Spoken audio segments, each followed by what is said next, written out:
Y la predicación que inicio hoy acerca de la autoridad delegada. Y así dice el texto de hoy en el Evangelio según San Marcos, capítulo 11, versículo 27 y 28, dice el texto sagrado. En el nombre de Jesús.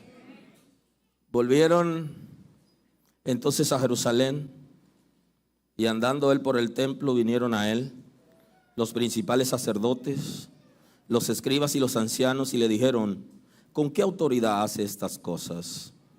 ¿Y quién te dio autoridad para hacer estas cosas? Amén. Muy amable, pueden sentarse.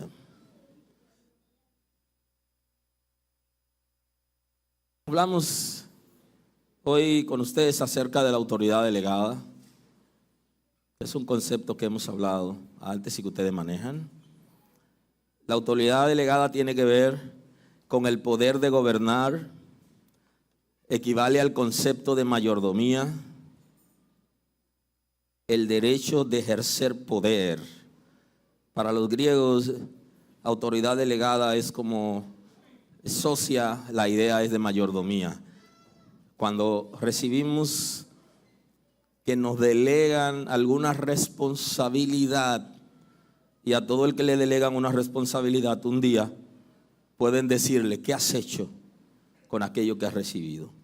La expresión de los talentos es una expresión muy acorde con la autoridad delegada, porque se distribuyeron cosas para ser administradas.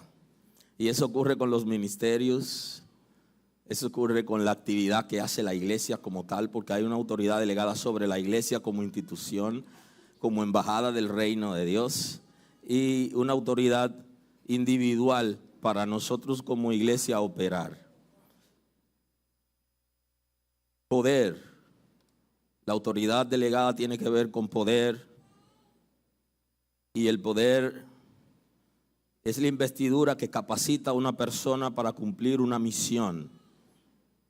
Es un poder extraordinario, dunamis, que es capaz de producir transformación. Y esa es la dinámica que se ha depositado en nosotros.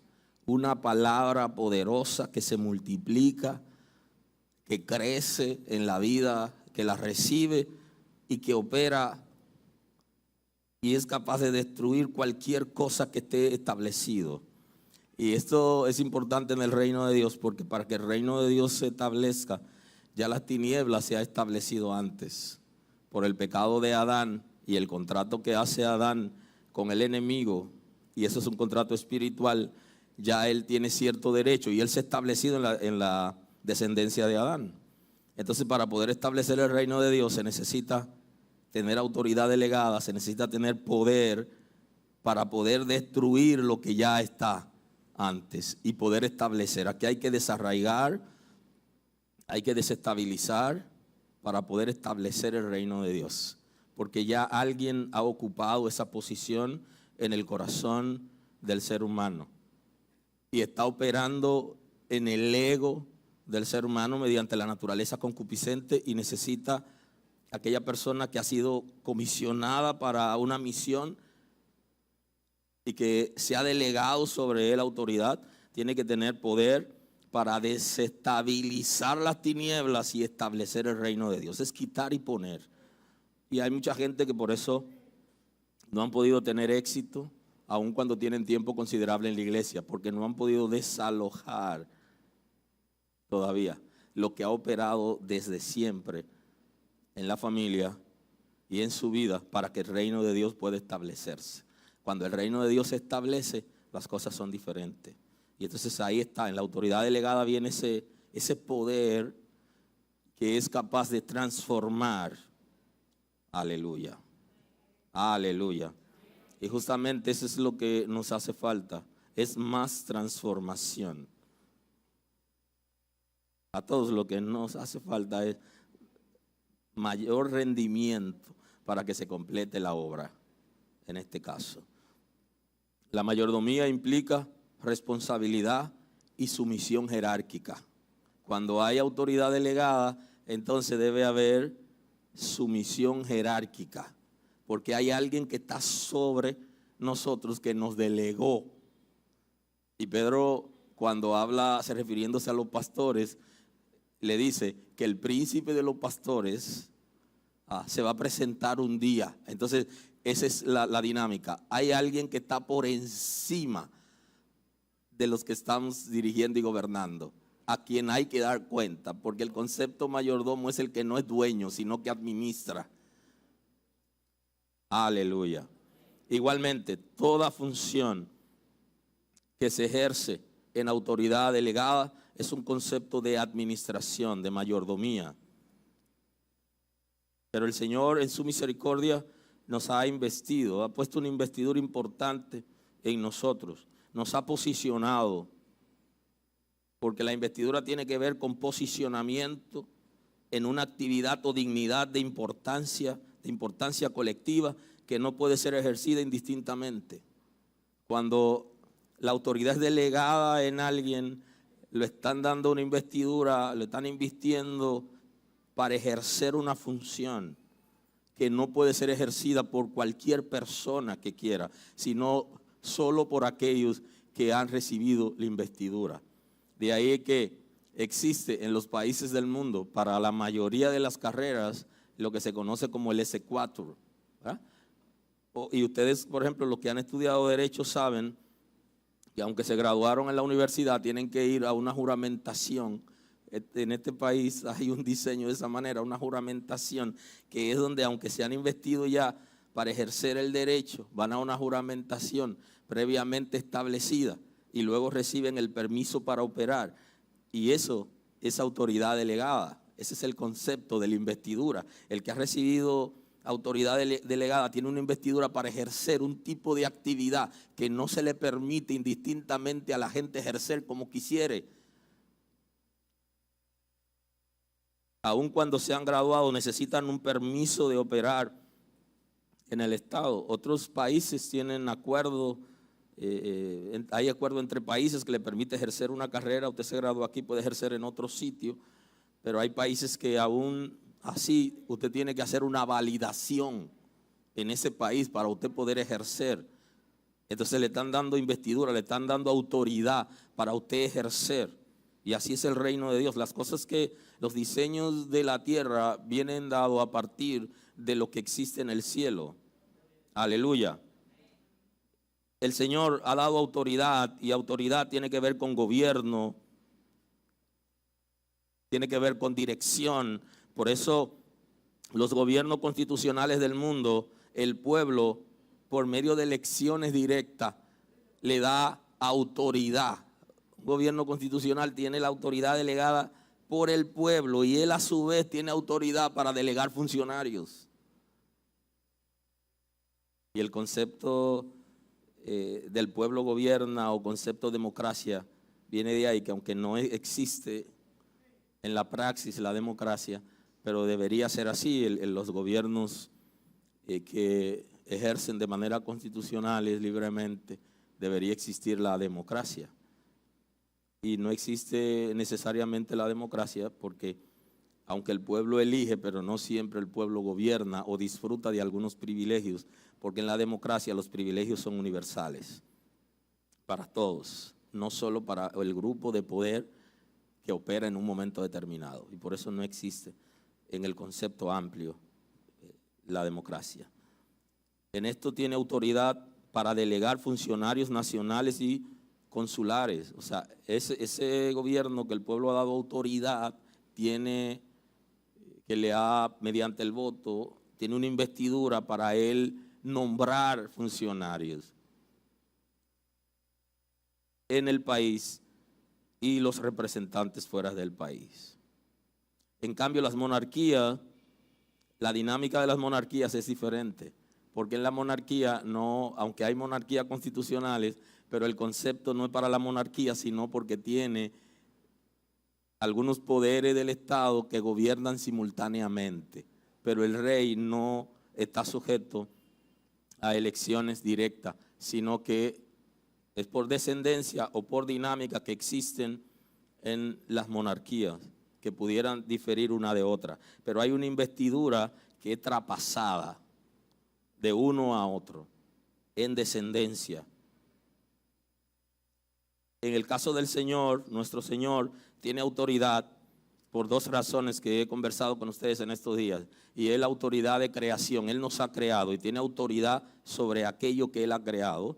Pero también tiene la segunda forma de autoridad, es por redención. Nos ha redimido. O sea, nos ha creado, pero también nos ha comprado a precio de sangre. Y eso le da a Él autoridad para ejercer sobre nosotros. El texto bíblico, un dato interesante que se presentó: Jesús entró al templo y se quitó la correa. Ustedes conocen ese concepto. Ustedes saben que aún hoy los templos se han convertido en mercado puro, donde la gente hacen atarrifas y venden cosas en el mismo templo. No estamos hablando en el área, no, en el mismo templo venden cosas, traen una tómbola un domingo y le venden número a la gente, hacen rifa literalmente, lo único que no pagan impuestos. O sea que la lotería está mejor organizada que lo que hacen esa tómbola. O sea que eso es un libertinaje extraordinario. Se habla de temas que si en realidad son bíblicos, no son necesariamente oportunos de conversar. Y entonces Jesús se quitó la correa. Dijo, pero ¿y qué desastre es esto? Han convertido la casa de Dios en casa de ladrones. Y le dice, pero este lugar fue diseñado para venir a adorar a Dios, no para hacer negocio aquí. ¿Qué está pasando? Y este desastre, que aquí no hay quien gobierne. Aquí no hay nadie que dé órdenes. ¿Qué pasó? Y se atrevió y comenzó a volcar mesas y tiró. Había gente cambiando dinero. Había animales en jaulas. Y comenzó a soltar y se armó un corredero en el templo. Y fueron y le dieron la noticia a los sacerdotes. El hombre se va, pero luego regresa con su carita limpia al templo y dice, míralo aquí. Y ahora viene a enseñar en el templo. Y entonces se reúnen y oye, ¿quién te dio autoridad a ti para que tú hagas eso? ¿Quién te mandó a hacer eso? Es sumamente interesante la conversación con Jesús, que va a enderezar lo torcido. Y Él no solamente endereza lo torcido, sino que allana el camino para que lo torcido no se salga del camino. Y entonces al verlo a Él ministrando de esa manera y haciendo esas cosas que gente que eran supuestamente espirituales y que tenían cierto doctorado y formación estaban ciegos, no veían lo que estaban haciendo porque eran cómplices de toda la dinámica de la corrupción que pasaba en el templo. Y entonces cuando Él se levanta y comienzan esos animales a correr, la moneda volando, la mesa virada, alguien va a dar la noticia a la autoridad, porque hay una autoridad eclesial y una autoridad gubernamental. Y entonces van a dar la noticia, pero ¿y este tipo de dónde salió? ¿Quién dijo? ¿Quién le dice a él que haga eso? Y lo rodean. Cuando intenta también enseñar en el templo, ese mismo texto lo registra Lucas, que escribe a los griegos en el 21, lo registra parecido. Y él dice, sucedió un día que enseñando Jesús al pueblo en el templo, no solo en la calle anunciaba la palabra y el evangelio, sino que también en el templo tomó oportunidad para hacerlo. Y entonces ahí es donde van y lo acorralan. Dígame, ¿quién le dio autoridad a usted? ¿Quién dijo que usted puede venir a hacer eso? ¿Quién le dijo a usted que usted puede venir a pasar por encima de la autoridad que ha sido delegada para hacer ese desorden que usted está haciendo? ¿Quién dijo que puede hacer eso? Entonces, ¿por qué Jesús hizo eso? Jesús tiene autoridad porque nos ha creado, ¿okay? Tiene autoridad. Y el pueblo de Israel, Jesús tenía autoridad porque Él le entregó esa tierra y se la entregó bajo contrato.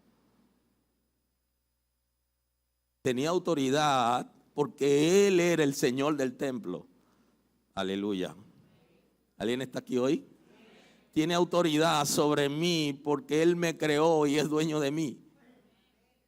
Y entonces Él tiene autoridad sobre mí porque me creó, pero también tiene autoridad porque me redimió.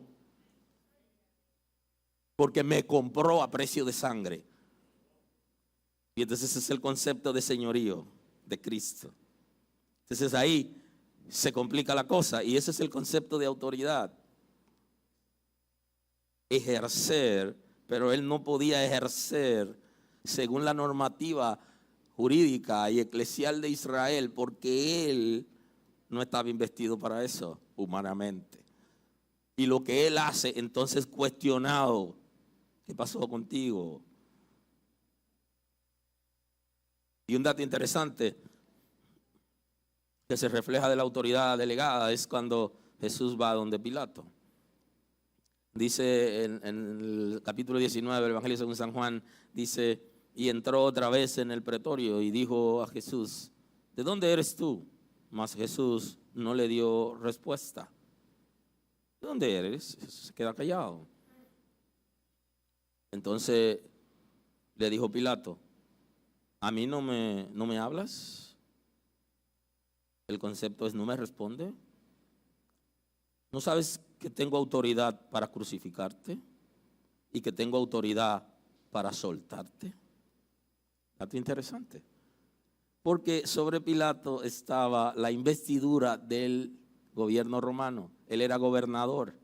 Significa que la máxima autoridad que había en ese momento en Israel, porque era provincia, había sido colonizado por los romanos, la máxima autoridad es el César, y quien representaba a César era Pilato, o sea que era Pilato. Y entonces Pilato le dice, ¿tú no sabes de autoridad? ¿Tú no conoces el concepto que soy una autoridad? Y yo tengo poder para dejarte libre o para llevarte a la cruz. Sobre mí descansa. Dice, tú deberías conversar conmigo. Deberías responderme, deberías ser amable conmigo. Y ahora no me da ninguna respuesta. ¿Qué pasa contigo? Respondió Jesús, ninguna autoridad tendrías contra mí. Aleluya. Ninguna autoridad tendrías contra mí. Si bien es cierto que tú representas al César y que tú tienes poder para gobernar, sin embargo, sobre mí tú no tienes autoridad. Aleluya. Heredó, dice el texto, mayor nombre que el de los ángeles. La autoridad se concentra en Jesús y nada ni nadie está por encima de él. Y en el concepto, ya saben, de la Trinidad de Dios, el Padre, y Jesús habla considerablemente del Padre. Son uno en sustancia, en voluntad. Son una sola persona. O sea que en términos jerárquicos mencionamos el Padre, pero el Padre y el uno son. Ninguna autoridad tendría contra mí si no te fuere dada de arriba. Dice, de arriba. Y el concepto de arriba posiblemente no lo entendieran, porque arriba puede ser el César, pero no se refería al César, se refería al Padre.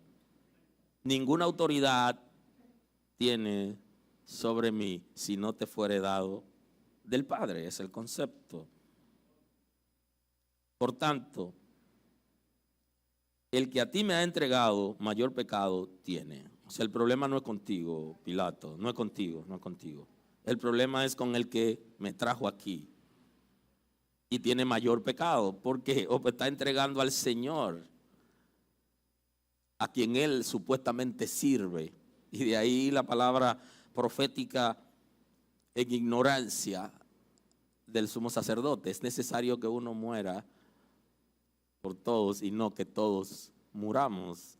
Él se estaba refiriendo no en el concepto espiritual, pero es una palabra profética en términos espirituales. Él se estaba refiriendo, si no entregamos a este hombre, los romanos van a venir a destruirnos. Sin embargo, espiritual, sí, Funciona el concepto, porque todos estábamos perdidos, no teníamos esperanza, ni había salida para nosotros. Y en el sacrificio de Cristo hemos tenido una nueva oportunidad de vida. O sea que Él se entregó y murió, pereció Él solamente para que no todos sigamos en manos del infierno y para que no todos perezcamos, sino que tengamos una oportunidad. Bendito es el nombre de Dios. El sumo sacerdote está diciendo eso, pero no necesariamente él está consciente de lo que está diciendo, porque él se refería de forma humana. Ninguna autoridad tendría contra mí si no te fuera dado de arriba. Por tanto, el que a mí te ha entregado, mayor pecado tiene. Desde entonces procuraba Pilato soltarle, pero los judíos daban voces. Entienda esto. El gentil entendió cuando habló con Cristo. Y el religioso comenzó a gritar, no lo suelten. Dice que el religioso pudiera malinterpretar hasta la palabra sana que se le da en amor para que sea salvo. Observe eso. Y entonces el gentil, que no es del pueblo de Dios y que no tiene tanto conocimiento, aunque ya había tenido una conversación con la esposa acerca de lo que ella estaba percibiendo, y eso es importante.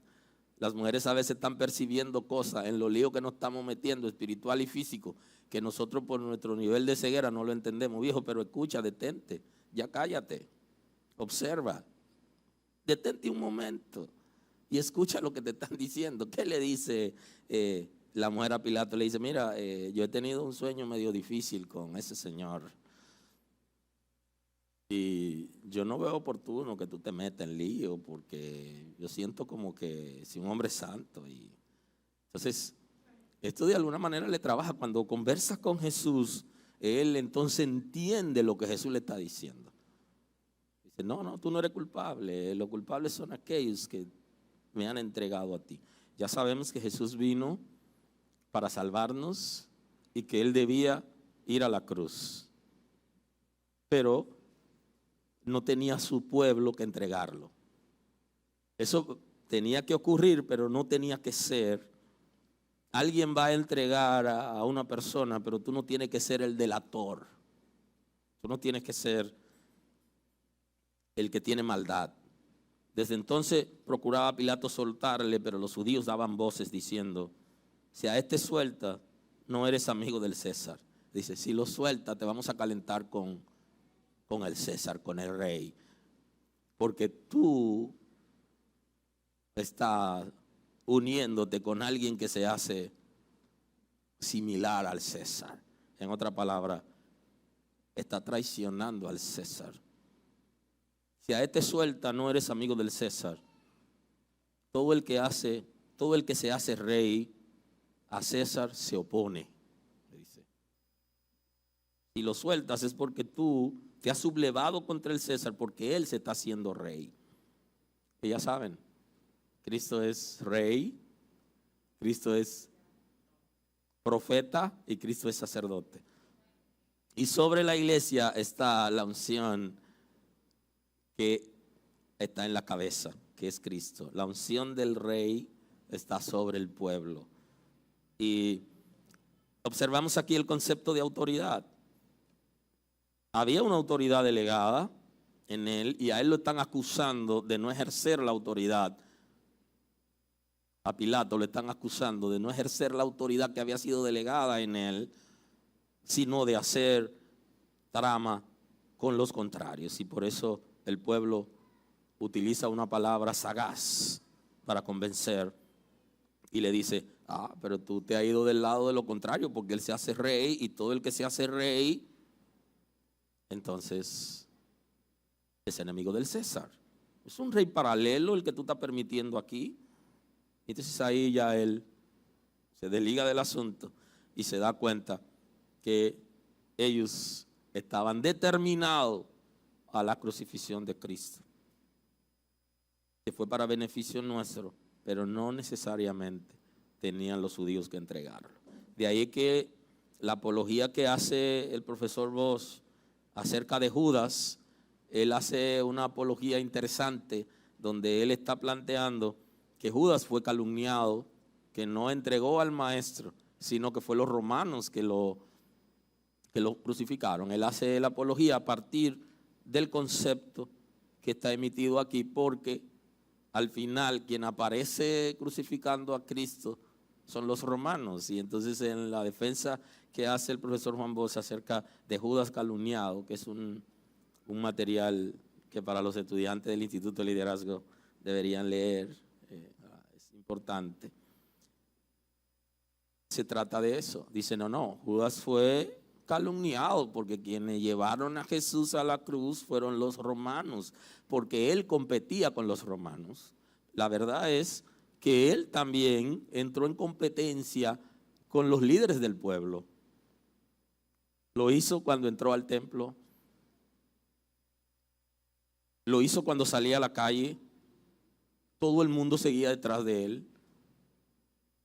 La gente no estaba muy interesado en consultar a las autoridades del pueblo acerca de sus problemas personales o acerca de sus necesidades, sino que iban donde Jesús. Y eso generó un celo que hoy en términos de iglesia se puede considerar como celo ministerial, cuando alguien impide el desarrollo de las otras personas y se inventa calumnias o no tolera la capacidad de desarrollo, la inteligencia, la investidura que está sobre la gente.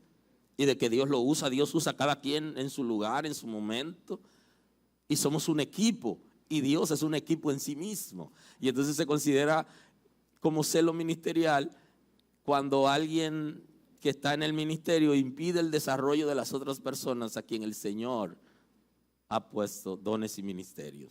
Entonces, de esa misma manera, hubo celo ministerial por la autoridad que estaba en Jesús y porque el pueblo le creía más a él que a los líderes. Y Jesús significaba para ellos la derrota, porque cada vez se veían más pequeños, porque no entendieron el mensaje ni se unieron con Cristo, sino que lo veían como una competencia.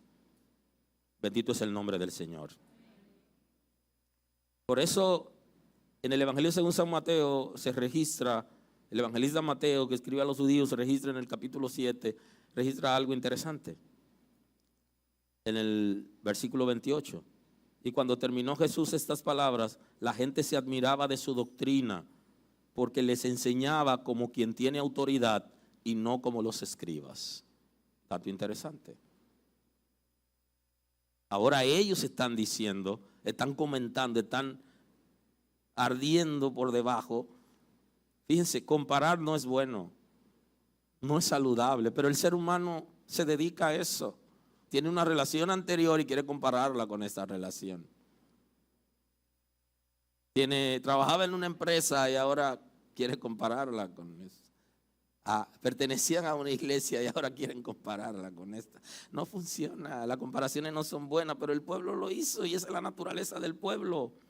Y entonces en esa conversación ellos por debajo ardían y comentaban, y eso llegaba a oído también de los líderes del pueblo. Dice que cuando terminó de dar una enseñanza que tiene que ver con los dos cimientos, le hablaba de poner el fundamento sobre la roca, que es él, y poner el fundamento sobre la arena. Cuando él terminó de registrar y de enseñarle esa parábola, ellos se concentraron, y cuando él terminó de hablar, por esa enseñanza y por otras enseñanzas importantes que ellos habían escuchado de él, ellos hablan de que él habla como quien tiene autoridad. ¿Qué significa el concepto autoridad? Aquí viene dada por lo que hemos venido viendo de la mayordomía. Él habla como quien tiene autoridad, porque para el pueblo tiene autoridad el que habla y vive lo que enseña. Y eso está ligado al concepto de la autoridad delegada. Tú tienes autoridad delegada en la misma medida que tú vives lo que enseña.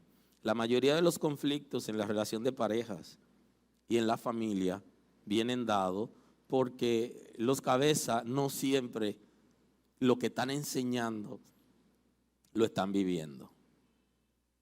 Se parece al médico que le está aconsejando al paciente acerca de los peligros del humo en sus pulmones.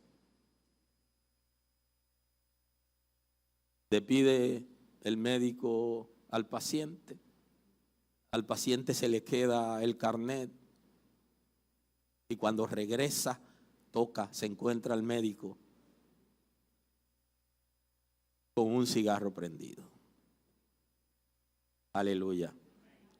O le puede pasar, como me contó alguien cercano, que le pasó a un familiar suyo que es médico, y él era médico naturista.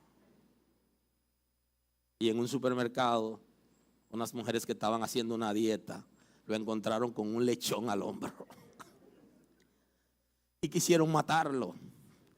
Tuvieron que quitárselo a la gente, a esas mujeres furiosas. A nosotros nos está diciendo que la salud es esto, es aquello. Y míralo a él aquí con un cerdo encima que se va a dar vida. Entonces ahí, qué interesante. De eso se trata. Ese es el concepto de la autoridad que están viendo en el pueblo. Ellos dicen, pero que él no habla como los escribas y los fariseos. Porque, los escribas y los fariseos, Jesús dice que eran hipócritas, que recorrían mar y tierra para conseguir un prosélito y luego lo hacían más hijos del infierno que ellos. La palabra que sembraban en la gente se fijaba tanto más que ellos, a tal punto que cuando ellos querían arrepentirse sabían cómo hacerlo, pero el pueblo no le enseñaron cómo arrepentirse. Lo hacían más perdido. Dice que colaban el mosquito y se tragaban el camello. Así lo describe Jesús. Y entonces ellos enseñaban cosas, pero no la vivían. Y yo creo que aquí es donde como iglesia tenemos que detenernos para analizar el concepto de la autoridad delegada. Tenemos autoridad delegada en la misma medida que nosotros vivimos lo que dice la palabra. Que vivimos sumiso a aquel que nos ha dado la investidura para ejercer. Es más fácil que nuestros hijos hagan lo que nosotros hacemos y lo que nosotros le enseñamos. No deje de enseñar, pero también enseñe con el ejemplo. Y se habla ahí del 70-30. No es lo mismo que aquella ley del 80-20 que se aplica en los gobiernos, en las iglesias, en el liderazgo y todo eso, sino esta es de padre e hijo, el 70-30, que ellos de lo que le decimos escuchan 30 y de lo que nosotros hacemos viven 70. Se le fija el 70 y ese es el concepto aquí, el de la autoridad delegada, cuando alguien vive lo que está enseñando.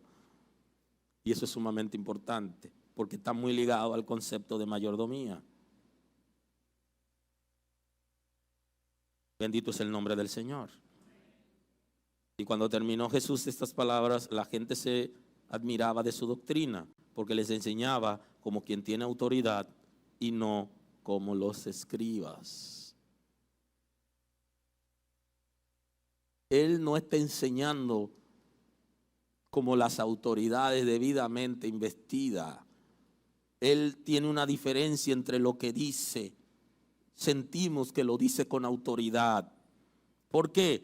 Porque lo que Jesús estaba enseñando y la vida que tenía Jesús, ellos la comparaban. Y entonces aquí podían entender más fácil el concepto. Nosotros necesitamos pasar de lo que decimos, el concepto de filosofía, a la praxis. El concepto de la religión a la praxis. De ahí que Santiago confronta a la iglesia en el momento y le dice, si alguno se cree religioso debe tener cierto control de su lengua. Si alguno se cree religioso debe asistir a los necesitados que son representados por las viudas y los huérfanos. Si alguno se cree religioso debe limpiarse de toda mancha que produce el pecado. O sea, eso es lo que está diciendo, pasar de la teoría, de la filosofía, de la religión a los hechos, que es lo que va a dar autoridad.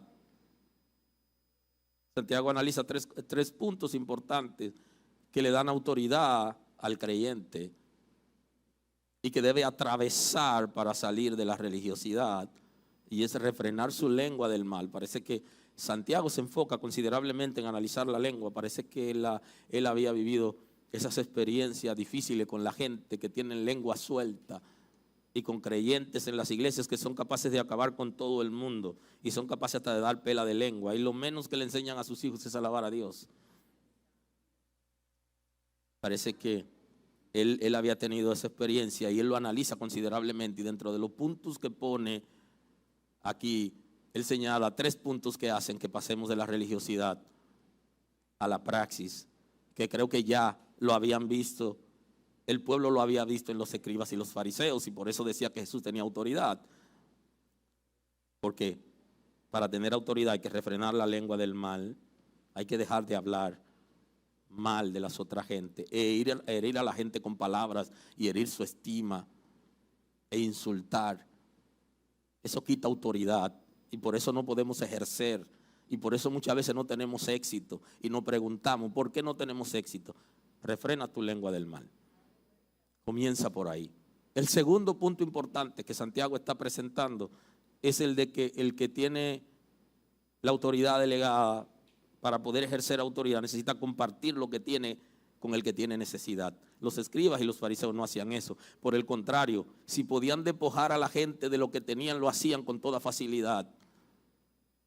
Y el tercer punto que va a darnos autoridad para poder ejercer es guardarnos de la mancha del pecado, guardarnos de la mancha del mundo. Es como dejar de ser mundano en los pensamientos, en el comportamiento, en la forma de vida, dejar de ser mundano. Y para que la mancha del pecado no permanezca, para que la mancha del mundo no permanezca en nosotros, hay una sola manera. Y lo compartí en la predicación. Concluí justamente la predicación de ayer con esa expresión, donde Salomón está diciendo que para poder tener éxito tenemos que confesar, que es el concepto de arrepentimiento, y que tenemos que apartarnos para tener éxito. No es suficiente con solo confesar nuestros pecados, con solo arrepentirnos, sino que va a ser eficiente cuando nos apartemos. Hay que confesar y apartarse para ser prosperado. Y así justamente tengo que entrar al final de la predicación de hoy por causa del tiempo. La autoridad que ha sido delegada en nosotros va a ser ejercida en la misma medida que nosotros somos capaces de estar sumisos, de tener sumisión a la jerarquía establecida debidamente por el Señor. De lo contrario, yo puedo decir lo que diga, pero le comenté en una predicación acerca del concepto espiritual y de las normas establecidas en el mundo espiritual como Estado de Derecho, que los espíritus saben quién tiene autoridad por la manera de vivir. Ellos saben. Y cuando usted le va a dar órdenes o cuando usted va a establecer algo, ellos tienen legalidad y por eso lo están bloqueando. Y lo primero que deberíamos estar pensando, ¿por qué Satanás está bloqueando lo que me pertenece? Eso es lo que tendríamos que ver. Y esa es la oración que está haciendo Daniel cuando se cumple el tiempo de la deportación y debían regresar porque ya el tiempo se había cumplido. Van donde Dios con los ojos abiertos. ¿Pero qué pasó? ¿Qué pasó? ¿Por qué no se cumple la palabra de Dios en nosotros? Si ya Dios lo ha dicho, que el castigo era solo por 70 años y ya se han cumplido los 70 años. Necesitamos ser libres de este azote. Que se abra la puerta para nuestra salida, pero no había salida en el horizonte. No había ninguna nube. Y él va a orar justamente por eso. Entonces lo primero que tenemos que hacer es revisar a la hora de ejercer autoridad si nosotros estamos en autoridad. Si nosotros estamos haciendo lo que la palabra está diciendo y si estamos sometiéndonos a Dios. Y si somos capaces de hacer un rompimiento con el pasado, entonces podremos ejercer autoridad. Interesémonos por saber qué está pasando. Interesémonos por el origen de las cosas y por saber